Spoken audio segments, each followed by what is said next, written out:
এরে যুবক, একটু কি আল্লাহ তাআলার ওই আখিরাতের কথা একটু কি তোমার মনে পড়ে না? তুমি যে দুনিয়ার ভিতরে আসো, কয়দিন কিছু গ্যারান্টি নাই, তুমি কয়দিন থাকবা তার কোনো গ্যারান্টি নাই। তোমার বন্ধু দেখো হুন্ডা অ্যাক্সিডেন্ট করে চলে গেছে ওই 3.5 হাত কবরের ভিতরে। তোমার বন্ধু দেখো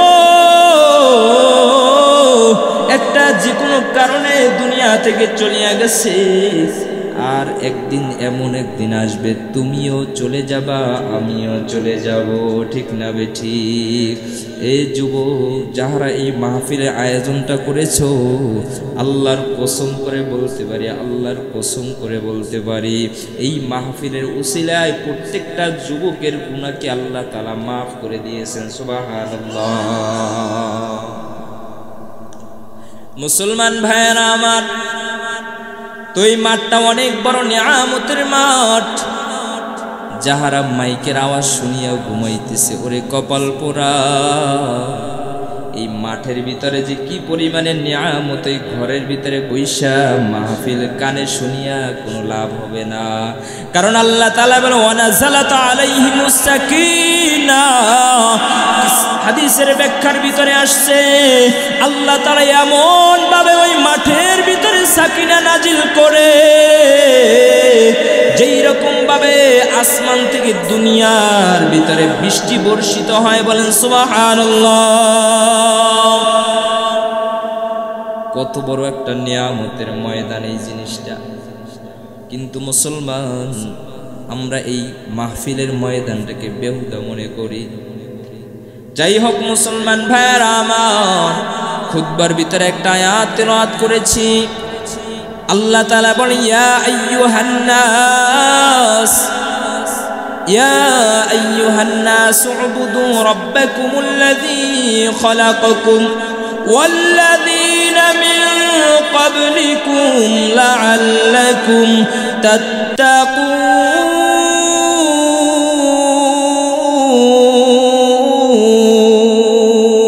আল্লাহু আকবার।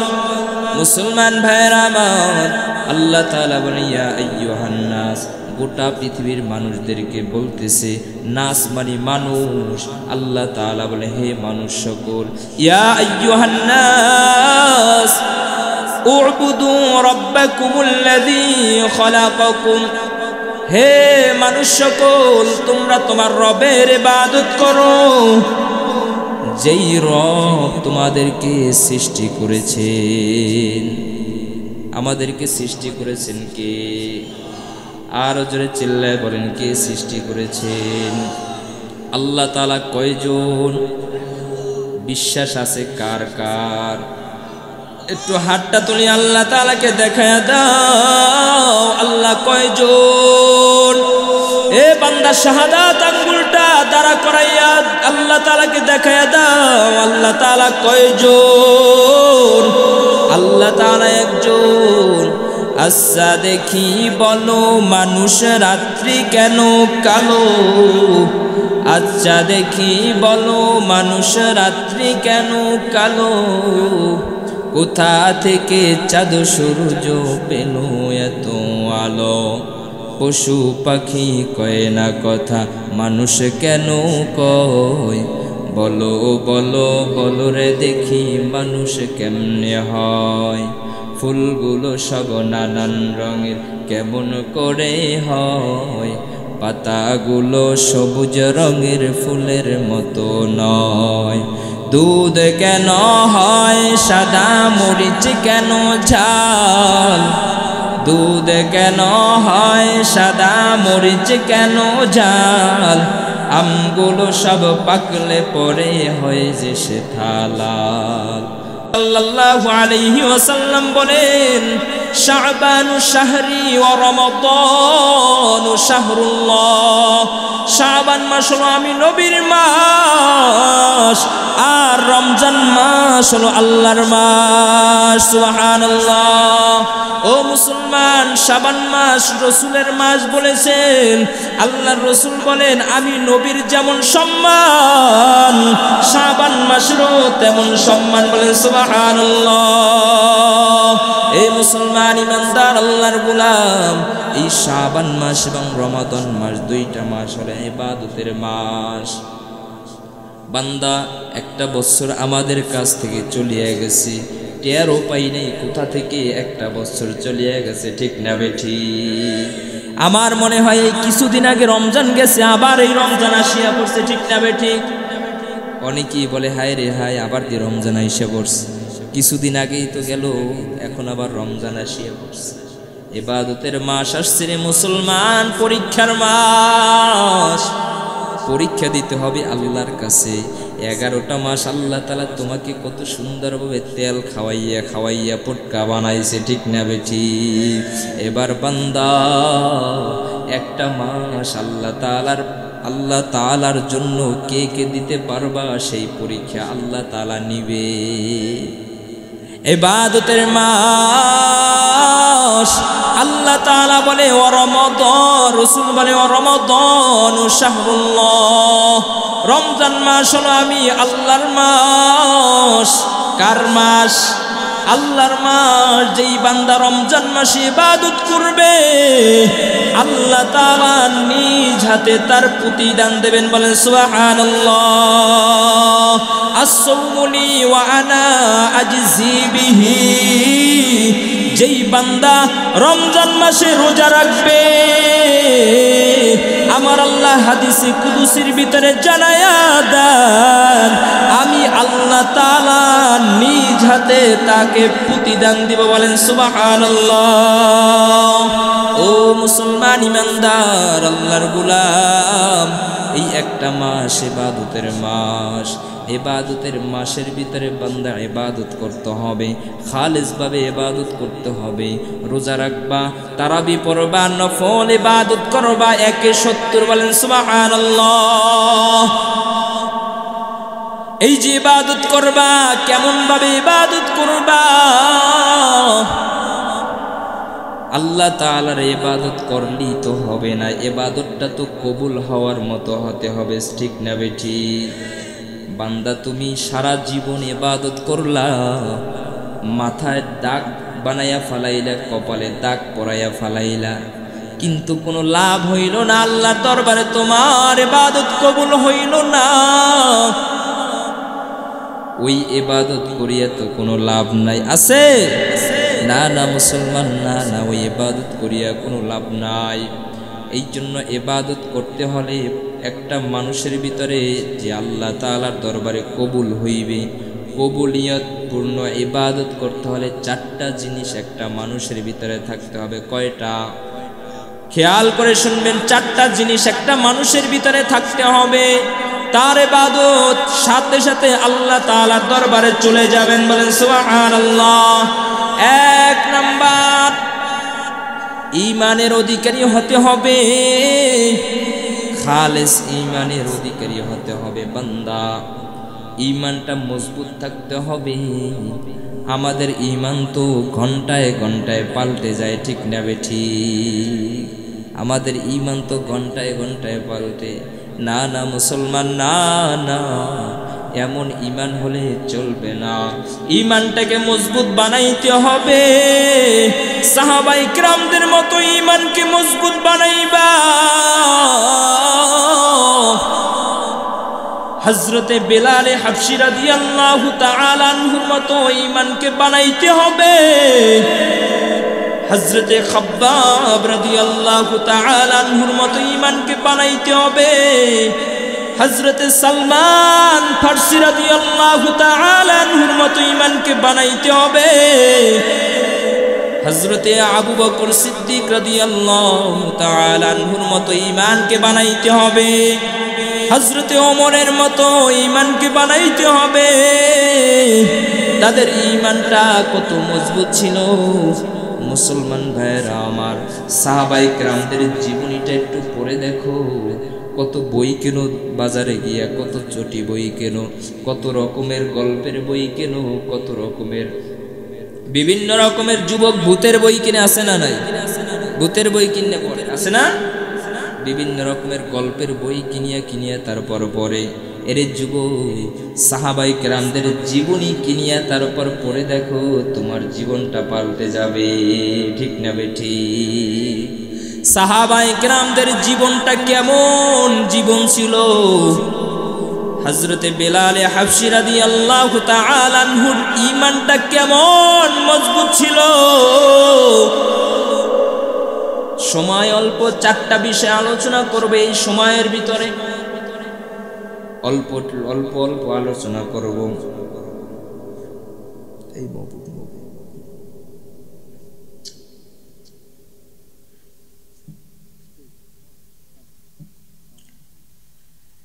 এক নম্বরে ঈমান। বেলাল হাবশী রাদিয়াল্লাহু তাআলা আনহুর ঈমানটা কেমন ছিল। বেলাল হাবশী রাদিয়াল্লাহু তাআলা আনহু একজনের গোলাম ছিল, তিনি হলো উমাইয়া। কে? উমাইয়ার গোলাম ছিল বেলাল। বেলাল রাসূলের নিদর্শন পাইয়া, রাসূলের সুহবত পাইয়া, রাসূলের সাথে থাকিয়া বেলাল রাসূলের হাতে হাত দিয়া কালেমা পড়ে মুসলমান হয়ে গেছে। কিন্তু মুসলমান হয়েছে কেউ জানে না, রাসূল জানে আর বেলাল জানে, আর দুনিয়ার কেউ জানে না। বেলাল হাবশী রাদিয়াল্লাহু তাআলা আনহু উমাইয়ার গোলাম, উমাইয়ার কাজ করে, আর বেলাল ফাঁকে ফাঁকে আমার মালিকের গোলামি করে। বেলাল যখন উমাইয়ার গোলামি করে, বেলালের মুখের ভিতরে আল্লাহ তাআলার নাম জারি করে দেখে, আল্লাহ আল্লাহ আল্লাহ আল্লাহ আল্লাহ আল্লাহ আল্লাহ। বেলালের মুখের ভিতরে আল্লাহ তাআলার জিকির। উমাইয়া খেয়াল করতেছে, একদিন, 2 দিন, 3 দিন, 5 দিন। একদিন উমাইয়া বলতেছে, বেলাল কি ব্যাপার, তোমাকে তো আমি অনেক দিন পর্যন্ত লক্ষ্য করতেছি, তুমি আমার কাজ করো আর জবানের ভিতরে কি যেন তুমি ঠোঁট নাড়ায়া নাড়ায়া, জিহ্বা নাড়ায়া নাড়ায়া, তারপর কি যেন তুমি বলতে থাকো। কি বলো একটু আমার কাছে বলো। বেলাল বলে, আমার মালিকের গোলামি করি। বলেন সুবহানাল্লাহ। বেলাল বলে, আমার মালিকের গোলামি করি।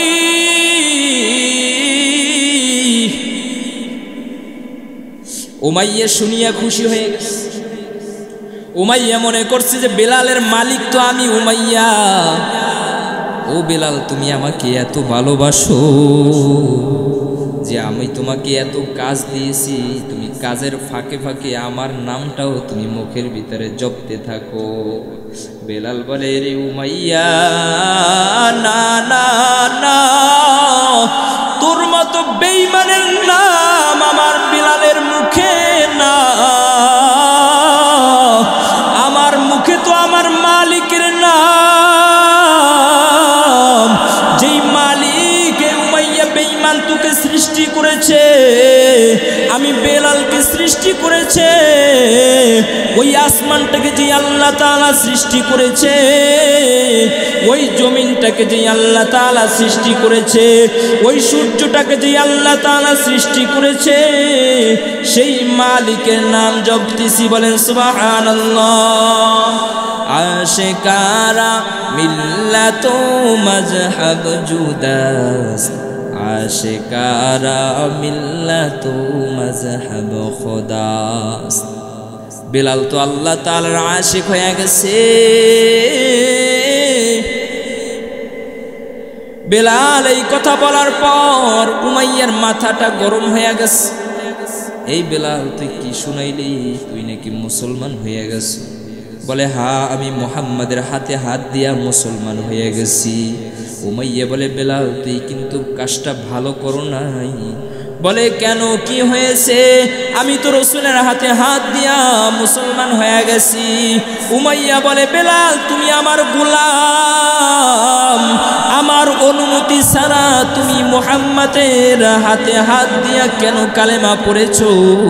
বেলাল বলে, উমাইয়া তুমি কি করবা আমাকে? তুমি যা, তোমার যা করতে মনে চায় তুমি করো, কিন্তু আমি মুহাম্মাদের কালেমা ছাড়ব না। বলেন সুবহানাল্লাহ। উমাইয়া বেলালকে কষ্ট দেয়, উমাইয়া বেলালকে চাবুক দিয়ে আঘাত করা শুরু করে দেয়। একদিন নয়, 2 দিন নয়, উমাইয়া বেলালকে সকাল সন্ধ্যা চাবুক দিয়ে আঘাত করে। ও মুসলমান ইমানদার আল্লাহর গোলাম, বেলালকে আযাবের উপরে রাখতে থাকে, একদিন নয়, 2 দিন নয়, অনেক দিন পর্যন্ত বেলালকে এইভাবে আযাবের ভিতরে রাখে উমাইয়া। সকাল সন্ধ্যা চাবুক দিয়া পিটায়। আবার ওই আরবের মরুভূমির ভিতরে, উত্তপ্ত বালুর ভিতরে বেলালকে রৌদ্রের ভিতরে শোয়াইয়া বুকের উপরে পাথর দিয়া দেয়। বেলাল রৌদ্রের ভিতরে ছটফট ছটফট করতে থাকে। আর আমার মালিকের নাম বেলালের জবানের ভিতরে আল্লাহ আল্লাহ আল্লাহ আল্লাহ। হযরত আবু বকর সিদ্দিক রাদিয়াল্লাহু তাআলা বেলালের পাশ দিয়ে যায়। এমন সময় উমাইয়া বেলালকে চাবুক দিয়ে আঘাত করে। আবু বকর বলে, বেলাল,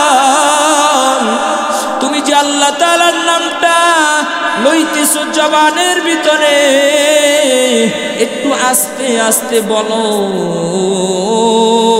তুমি যদি আল্লাহ তাআলার ওই নামটাকে একটু আস্তে আস্তে বলো, তাহলে মনে হয় উমাইয়া তোমার শাস্তিকে নরমাল করে দিবে, শাস্তি কমায়া দিবে। বেলাল ডাক দিয়া বলে, রে আবু বকর, রে আবু বকর ভাই,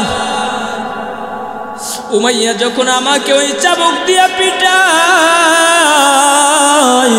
আমি যখন আমার মালিকের নামটা জবানের ভিতরে জারি করে দেই, ওই উমাইয়ার চাবুকের আঘাত, ওই উমাইয়ার চাবুকের যন্ত্রণা আমার কিচ্ছু অনুভব হয় না। আল্লাহু আকবার।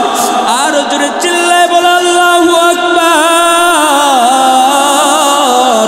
ও মুসলমান ইমানদার আল্লাহর গোলাম বেলাল হাবশী রাদিয়াল্লাহু তাআলা আনহু এমন ইমানের অধিকারী ছিল।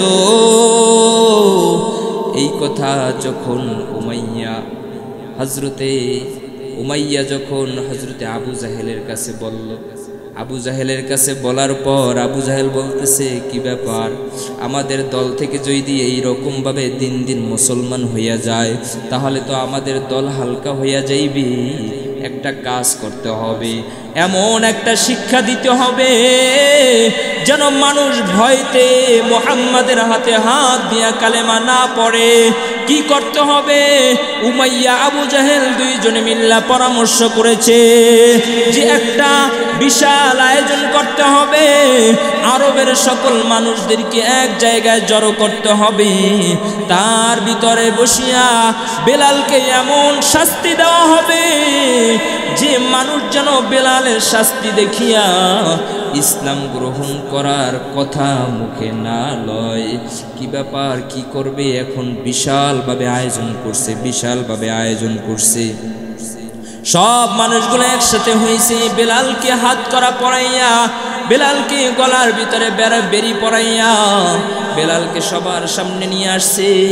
আবু জাহেল বলতেছে, বেলাল, তুমি মুহাম্মাদের কালেমা ছেড়ে দাও, না হয় ওই যে দেখতেছো জ্বলন্ত কয়লা, ওই কয়লার ভিতরে তোমাকে শোয়াইয়া দেওয়া হইবে। তুমি মুহাম্মাদের কালেমা ছেড়ে দাও, না হয় তোমাকে কিন্তু ওই কয়লার ভিতরে শোয়াইয়া দেওয়া হইবে। বেলাল ডাক দিয়া বলে, রে আবু জাহেল, রে বেঈমান, তুই যদি আমাকে ওই কয়লা কেন, আগুন কেন, তুই যদি আমাকে টুকরো টুকরো করিয়াও ফালাও, তারপরও আমি মুহাম্মাদের কালেমা ছাড়ব না। সুবহানাল্লাহ। ও মুসলমান ইমানদার আল্লাহর গোলাম, বেলালকে সবার সামনে বেলালকে ওই জ্বলন্ত কয়লার উপরে শোয়াইয়া দেওয়া হয়। বেলালের পিঠের চর্বি পড়িয়া পড়িয়া গলিয়া গলিয়া ওই জ্বলন্ত কয়লা নিবিয়া যায়।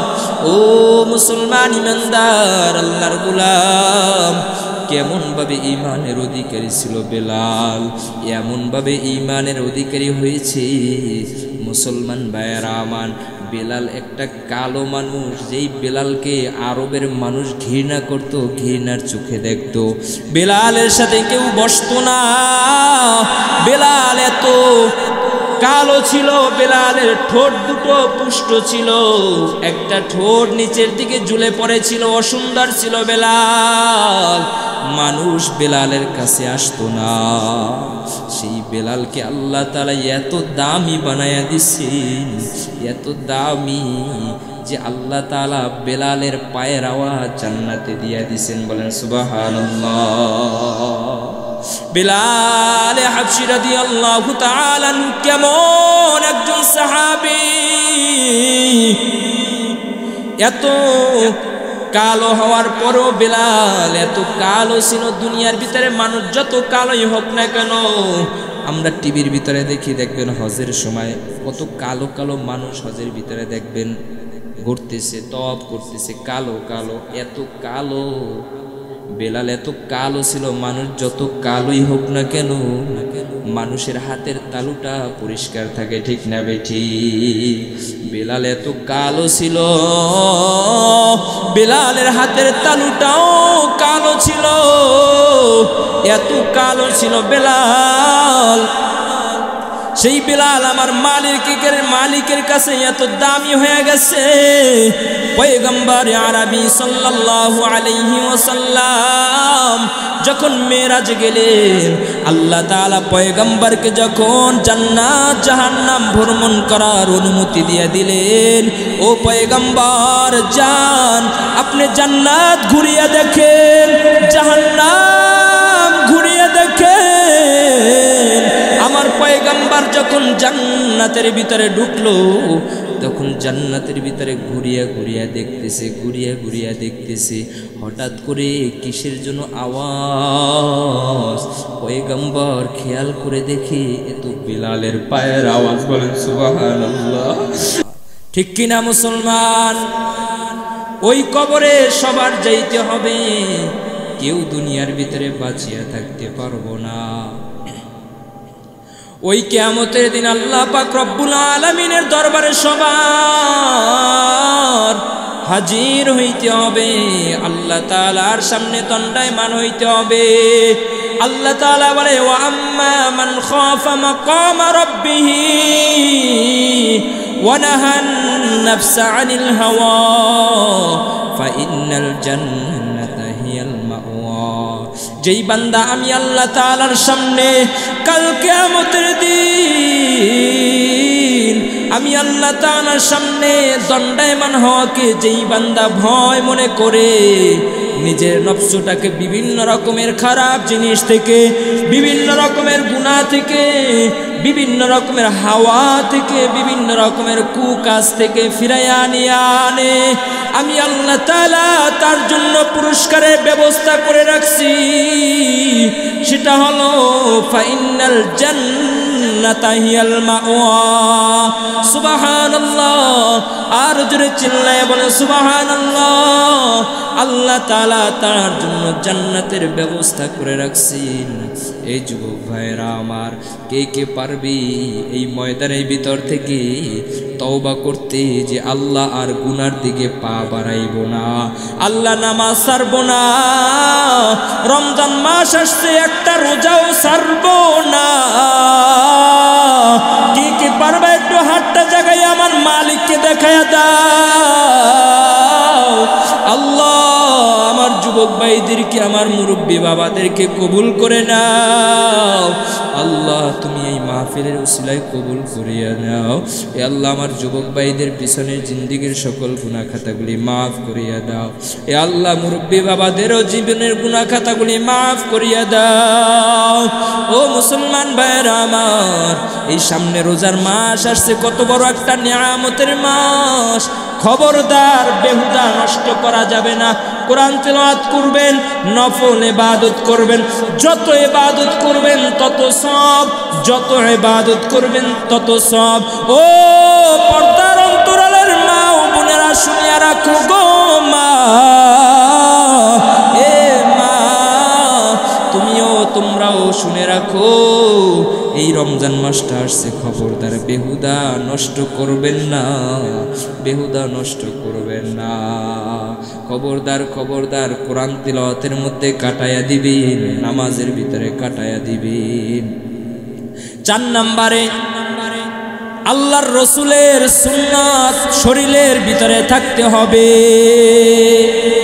1 নম্বরে ঈমান থাকতে হবে, 2 নম্বরে ইখলাস থাকতে হবে, 3 নম্বরে হালাল রুজি খাইতে হবে, হালাল জিনিস খাইতে হবে, 4 নম্বরে রসুলের সুন্নাত শরীরের ভিতরে থাকতে হবে, কাজে কর্মে রসুলের আদর্শ থাকতে হবে, না হয় আল্লাহর দরবারে সে ইবাদত কবুল হবে না।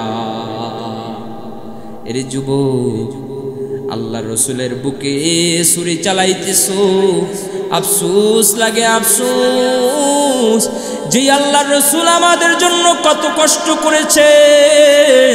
ওই তায়েফের ময়দানে আল্লাহর রসুলকে বেঈমানেরা কাফের বলিয়া রসুলের গায়ে পাথর মেরেছেন। ওই উহুদের ময়দানে আল্লাহ রসুলের দান মোবারক শহীদ হয়েছে। ও মুসলমান ইমানদার, আল্লাহর রসুল কত কষ্ট করেছেন আমাদের জন্য। সেই রসুলের মহব্বত নাই, সেই রসুলের আদর্শ আমাদের শরীরের ভিতরে নাই, সেই রসুলের আদর্শ আমাদের ভিতরে নাই। সুন্নাতটাকে জবাই দিতেছে রে যুবক, সুন্নাতটাকে জবাই দিতেছো। এরে যুবক, দাঁড়িয়ে রাখলে বুড়া চিনাই বুড়া, আহারে কপাল পড়া যুবক। এ যুবক, তুমি এই সময় তুমি দাড়ি কামায়া ফালাইছো, এমন সময় যদি তোমার মৃত্যু আসিয়া যায়, ওই কিয়ামতের দিন রসুলের সামনে কিভাবে দাঁড়াইবা? আমার রসুল কিয়ামতের দিন শাফায়াত করবে, উম্মতদেরকে শাফায়াত করবে। রসুলের আগে কেউ জান্নাতে যাইতে পারবে না, রসুলের উম্মতের আগে কেউ জান্নাতের ভিতরে ঢুকবে না। আমার রসুলের হাতে হাউজে কাউসারের পানি যদি পান করতে চাও, রসুলের সুন্নাতের গলায়, সুন্নাতের রশিটা গলায় লাগাও। কাল কিয়ামতের দিন যদি হাউজে কাউসারের পানি পান করতে চাও, কিতাবের ভিতরে পড়েছি হাউজে কাউসারের পানি এমন একটা বরকতময় পানি, ওই কিয়ামতের দিন মানুষগুলো পানির পিপাসায় পানি পানি করতে থাকবে। সূর্যটা মাথার কাছে আসিয়া পড়বে, বেঈমানের মগজগুলো গলিয়া গলিয়া জমিনের ভিতরে পড়ে যাইবে। এ যুবক ভাই, এ বুড়া বাবারা, ওই কিয়ামতের দিন মানুষগুলো পানির পিপাসায় হাউমাউ করতে থাকবে। এমন সময় আমার রসুল হাউজে কাউসারের পানি পান করাইবেন, বলেন সুবহানাল্লাহ। কিতাবের ভিতরে পড়েছি, একবার যদি কেউ 1 ডোক পানি হাউজে কাউসারের যদি 1 ডোক পানি যদি কেউ পান করে, 50,000 বৎসরও তার পানির পিপাসা লাগবে না, বলেন সুবহানাল্লাহ। ওই হাউজে কাউসারের পানি যদি পান করতে চাও, এ যুবক ভাই, ওই হাউজে কাউসারের পানি যদি পান করতে চাও, নবীজির সুন্নাতের রশিটাকে গলায় লাগাও, নবীজির সুন্নাতের কদর করো, নবীজির আদর্শটাকে শরীরের ভিতরে ঢুকাইয়া দাও। ওই কিয়ামতের দিন পয়গম্বর সবাইকে হাউজে কাউসারের পানি পান করবেন না। পয়গম্বর তার উম্মতদেরকে, উম্মতের ভিতর থেকে আবার রসুলের মহব্বতের বান্দাদেরকে হাউজে কাউসারের পানি পান করাইবেন। সাহাবায়ে কেরাম বলেন, ইয়া রাসূলুল্লাহ, ওই কিয়ামতের মাঠে তো হাজার হাজার লক্ষ লক্ষ মানুষ থাকবে, তার ভিতর থেকে আপনি কিভাবে আপনার মহব্বতের বান্দাগুলোকে চিনিয়া চিনিয়া বাহির করবেন? পয়গম্বর বলেন, ও সাহাবায়ে কেরাম, ওই আরবের ভিতরে ওই মাঠের ভিতরে যদি 1 পাল কালো ঘোড়া থাকে, আর ওই কালো ঘোড়ার ভিতরে যদি একটা সাদা ঘোড়া থাকে, সেটাকে আমি রসুল চিনিয়া বাহির করতে পারবো নি? সাহাবায়ে কেরাম বলে, ইয়া রাসূলুল্লাহ, অবশ্যই বাহির করতে পারবেন। আল্লাহর রসুল বলেন, কাল কিয়ামতের দিন আমার বান্দা আমার উম্মতগুলার যেইগুলো দুনিয়ার ভিতরে বৈশা নামাজ পড়েছে, যেই বান্দা আমি নবীর সুন্নাত দাড়ি মোবারকে খুর দিয়ে আঘাত করে না, ওই বান্দাগুলোর উজুরে স্থানগুলো নূরে নূরান্বিত হয়ে যাইবে। বলেন সুবহানাল্লাহ। ওই বান্দাগুলোর চেহারাটা নূরে ঝলমল ঝলমল করিয়া জ্বলতে থাকবে,